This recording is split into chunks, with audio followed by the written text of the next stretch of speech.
ناظرین کرام، ملک میں کئی جگہ بازار اور منڈیاں لگتی تھیں جہاں لوگ خرید و فروخت کے لیے جمع ہوتے تھے۔ سوداگروں کے قافلے ایران اور عراق سے تجارتی سامان لے کر یہاں آتے اور یہاں کی اشیاء دوسرے ممالک کو لے جاتے۔ ناظرین کرام، اہل عرب کے اپنے تجارتی قافلے بھی دوسرے ملکوں میں جاتے تھے۔ قریش کا زیادہ تر پیشہ تجارت ہی تھا۔ ان کے قافلے موسم گرما میں شام کی طرف اور موسم سرما میں یمن کی طرف تجارتی سامان لے کر جاتے تھے۔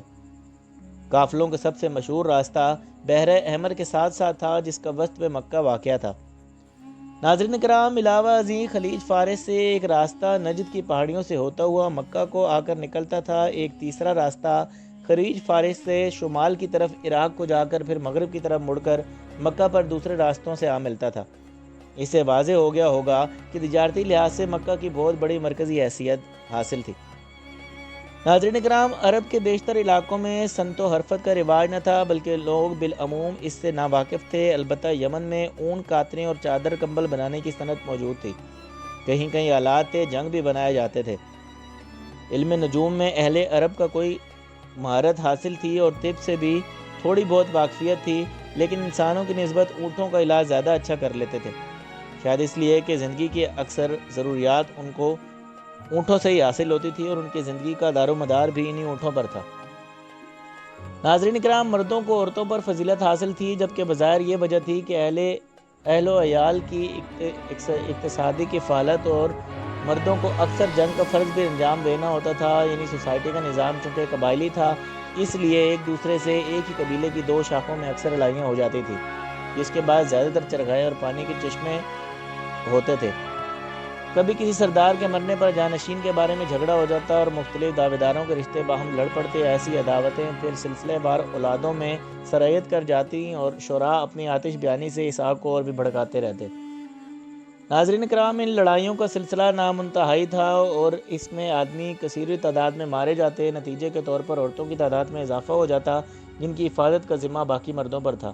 اس کی وجہ سے ایک تو بیویوں کی تعداد پر کوئی پابندی نہ تھی اور ایک سے زیادہ شادیاں کرنے کا رواج عام تھا۔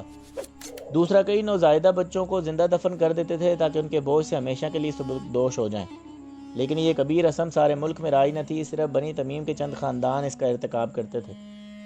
ناظرین کرام، اکثر اوقات بعض امیر آدمی ایسے محتاج لوگوں کی مالی امداد بھی کر دیتے جو محض مفلسی اور ناداری کی وجہ سے دختر کشی پر مجبور ہوا چاہتے تھے۔ ناظرین کرام، سوسائٹی میں عورتوں کی قدر و منزلت مفقود نہ تھی اور نہ ادبی جماعتوں میں شعراء اپنی محبوب عورتوں کا نام لے کر ان کے حسن و جمال کی تعریف کرتے تھے۔ ناظرین کرام، مذہبی حالت ایسی تھی کہ سرزمین عرب پر اللہ کا پہلا گھر حضرت ابراہیم علیہ السلام نے مکہ معظمہ میں بنایا تھا، جسے خانہ کعبہ کے نام سے یاد کیا جاتا ہے۔ ہزارہ لوگ یہاں ہر سال حج و طواف کے لیے آتے تھے۔ کعبہ کی عظمت کا اندازہ اس سے ہو سکتا ہے کہ ملک یمن میں صنعا کے عیسائی حکمران ابرہہ نے کعبہ کے مقابلے میں ایک گرجا تعمیر کرایا اور کوشش کی کہ لوگ کعبہ کو چھوڑ کر وہاں ہر سال زیارت کو آیا کریں، کیونکہ ایسی جماعتوں سے مالی فائدہ بھی ہوتا تھا۔ جب اس مقصد میں کامیاب نہ ہوا تو غصے کے مارے ایک بہت بڑا لشکر اور بے شمار ہاتھیوں کو لے کر مکہ پر چڑھائی کر دی تاکہ خانہ کعبہ کے نیست و نابود کر ڈالے اور لوگ مجبور ہو کر صنعا کے گرجے کی زیارت کو آئیں، لیکن اللہ تعالیٰ نے ابابیل کا لشکر بھیج کر ان کی تمام فوج اور ہاتھی تباہ کرا دیے۔ اس واقعے کا ذکر قرآن مجید کی سورۃ الفیل میں ہے۔ ناظرین کرام، ظہور قدسی کے وقت اگرچہ خانہ کعبہ عرب کا دینی مرکز تھا، لیکن اہل عرب حضرت ابراہیم علیہ السلام کے پیغام توحید کو بھول چکے تھے۔ شرک و بت پرستی یہاں تک بڑھ گئی تھی کہ خانہ کعبہ میں بھی بتوں کی بہت بڑی تعداد پڑی ہوئی تھی، جن میں لات، منات، قرہ، حبل کے نام خاص طور پر مشہور ہیں۔ ناظرین کرام، کئی روایات کے مطابق اللہ یا الہ بھی ایک بہت بڑے بت کا نام تھا جو باقی تمام بتوں پر حاوی تھا۔ بعض اسے خالق اور تمام طاقتوں سے بالا تر گردانتے تھے۔ ایسے لوگ ایک طرح سے خدا کے تو قائل تھے، لیکن قیامت، جزا، سزا اور نبوت کے منکر تھے۔ کئی لوگ ایسے بھی تھے جو بتوں کو خدا تو نہیں بلکہ خدا تک پہنچنے کا ذریعہ جانتے تھے، اور کئی سرے سے خدا کو مانتے ہی نہیں تھے۔ بعض چاند، سورج اور دیگر اجرام فلکی کی پوجا کرتے تھے۔ اوہام پرستی بھی عام تھی۔ کئی ایک موذی ارواح جو جن کہلاتی ہیں، ان سے بھی بعض لوگ خوف زدہ رہتے اور انہیں ہر تکلیف اور بد قسمتی کا موجب سمجھ کر ان سے نجات حاصل کرنے کے لیے کاہنوں وغیرہ سے تعویذ وغیرہ لیتے تھے۔ ناظرین کرام، اس کے علاوہ نصرانیت، یہودیت، مجوسیت کے پیروکار بھی موجود تھے اور عیسائی زیادہ نجران، ہیرا، غسطان، بنی طے اور بنی تغلب کے علاقوں میں ملتے تھے۔ ابتدا میں شام یہودیوں کا بہت بڑا مرکز تھا، مگر وہاں پر عیسائیوں کا زور ہو جانے کے باعث وہ نقل مکانی کر کے مدینہ اور خیبر کے علاقوں میں آباد ہو گئے تھے۔ ناظرین کرام، بنی تمیم کا سارا قبیلہ مجوسی تھا، صرف ایک فرد واحد زید بن عمرو دین ابراہیمی کے پیروکار تھے اور خدا کو ایک مانتے تھے۔ گو عرب میں ہر قسم کے دین موجود تھے، جن میں نصرانیت اور یہودیت جیسے الہامی مذاہب بھی شامل تھے، مگر ان کی اصل صورت کچھ اس طرح سے مسخ ہو چکی تھی کہ کفر و شرک اور دین میں امتیاز کرنا مشکل ہو گیا تھا۔ توحید جو ہر مذہب کا بنیادی حصہ ہے اور بنیادی اصول ہے، اس کا کہیں نام و نشان نہ تھا۔ ناظرین کرام، عیسائیت کے جھگڑوں میں آپس میں پھنس چکی تھی اور یہودیت حضرت موسیٰ علیہ السلام کے بتائے ہوئے راستے سے بھٹک کر اوہام پرستی کے گورکھ دھندوں میں مبتلا تھی اور سود خوری کو شعار بنا رکھا تھا۔ ایرانی یزدانوں نے اہرمن کے قائل تھے اور ہندوستان سراسر بت پرستی اور کفر کا گہوارہ بن چکا تھا۔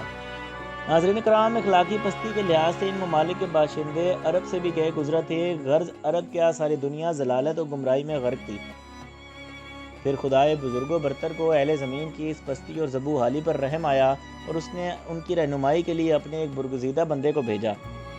رشد و ہدایت کا یہ آفتاب ملک عرب کے شہر مکہ میں طلوع ہوا اور اس کی روشنی سے تمام روح زمین کو منور کر دیا۔ ناظرین کرام، حضرت محمد مصطفیٰ صلی اللہ علیہ وآلہ وسلم کی وجہ سے عرب میں ایک انقلاب برپا ہوا اور ساری دنیا میں اسلام کی روشنی پھیل گئی۔